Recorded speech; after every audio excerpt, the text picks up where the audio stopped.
এই দেখেন এই যে পাতা আছে না, এই পাতা হবে স্যার মাঝখানে একটা গ্রিন টি, আর এই যে 3 পাতা দেশে থাকে এটা নর্মাল টি।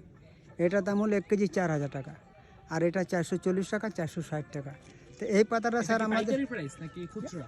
না, মনে যে এদিকে এটাও কেজি হিসাবে বিক্রি হয়। এইখান থেকে আপনারা যে দামে বিক্রি করেন? হ্যাঁ, না কোম্পানি না, কোম্পানির রেট। তো এটা না 23 কেজি তুলবে স্যার একজন, আপনি যে কোনো লোককে জিজ্ঞাসা, আমরা সত্য কথা বলি, এই পাতা যদি 23 কেজি তুলে 8 ঘন্টা কাজ করে 170 টাকা দেবে।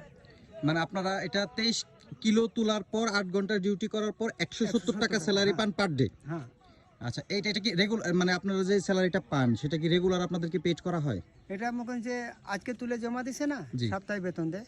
হ্যাঁ। সপ্তাহে সেই ক্ষেত্রে যদি 23 কেজি কম হয় সেই ক্ষেত্রে না 23 কেজি তো কম, 23 কেজি কম হলে না কেজি প্রতি 60 টাকা মাইনাস। মানে 23 কিলো থেকে যত কেজি কম হবে কেজি প্রতি 60 টাকা মাইনাস। হ্যাঁ, আর এই পাতা দিয়ে আমরা রুটি খাই। এই যে পাতা আছে, এই দেখেন এটা চায়ের কোর, হ্যাঁ। এটা আমাদের নাস্তা হলো স্যার সকালে এইভাবে আমরা হাতে জুজরা করি, একবারে বাড়ি খোঁজা। দেখেন এটাতে আমরা কাঁচামরিচ, পেঁয়াজ, লবণ, আলু সিদ্ধ করে দিয়ে এটা দিয়ে আমরা ভর্তা খাই। মানে এটাতে এভাবে ভর্তা খান? হ্যাঁ, এটা হলো চায়ের ভর্তা। এটাতে স্যার মশলা দেয়, কাঁচামরিচ, লবণ, পেঁয়াজ, আলু সিদ্ধ করে দিয়ে। এটা চা পাতার ভর্তা। হ্যাঁ, তা আমাদের স্যার এখন আপনি যে কোনো লোককে জিজ্ঞাবেন স্যার, মানে এখন পুরা বেতনও দেয় না, হাফ বেতন দেয়। 6 দিন 7 দিন কাজ হলেও 3 দিনের টাকা দেয়। এটার কারণ?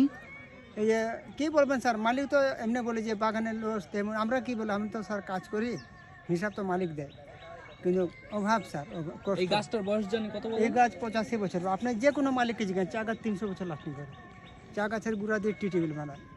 মানে এই গাছটা কতদিন পর্যন্ত মানে আপনাকে? এটা স্যার 300 বছর। আমাদের 3 পুরুষ মারা গেছে, পুরাতন গাছ এখন আছে। এখন আমাদের বয়স এই বাগানে 50-এর উপরে বয়স, কিন্তু এই গাছ এখন আমি দেখতে আসি। মানে আপনাদের এই কাজগুলো আপনারা তো বংশ পরম্পরায় ভাবে জি, করতেছেন? পরম্পরা এইভাবে। আর দেখা গেছে আপনার দাদা করছে। মেহেদি পাতা মতো।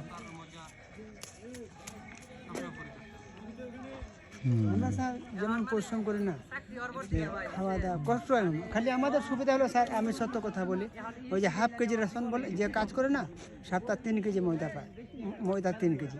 আর এমনি থাকার জন্য কোয়ার্টার খালি, থাকার ফ্রি। মানে আপনাদেরকে না 1 নম্বর ওই যে পার্কিং করছেন না, জি, জি। হাইটা যাইতে আধা ঘন্টা লাগে। আর আপনাদের মানে আপনাদের থাকাটা বাগান থেকে দেওয়া হয়, মানে কোম্পানি থেকে দেওয়া হয়? ব্রিটিশ আমলে যে কোয়ার্টার দিছে এখন এগুলো আসে, মানে ওগুলোতে আপনারা থাকতেছেন বংশ পরম্পরায় ভাবে? থাকার জন্য ফ্রি। মানে এই থাকার বিষয়টা হচ্ছে এরকম যে আপনি যদি এখানে কাজ না করেন, দেখা গেল যে আপনি এখানে কাজ করবেন না, ওই ক্ষেত্রে কি আপনার এই কোয়ার্টার থাকবে, মানে ওখানে থাকতে পারবেন? আর থাকা যাবে কিন্তু কাজ করতে লাগবে, কেন কাজ না করলে আপনাকে থাকতে না, দিবে না। যে কাজ করে না স্যার তার নামে তো কোয়ার্টার আছে। এই কোয়ার্টার তো পরম্পরা বদলি হয়, মানে আমি চেঞ্জ করলাম, আরেকজন ছেলে নিল, মেয়ে নিল, এই ঘরটা পাবে। আর কাজ না করতে কোয়ার্টার দিবে কোনো? তো মানে বাধ্যতামূলক ভাবে আপনাকে এখানে থাকতে হলে কাজ করতেই হবে। জি।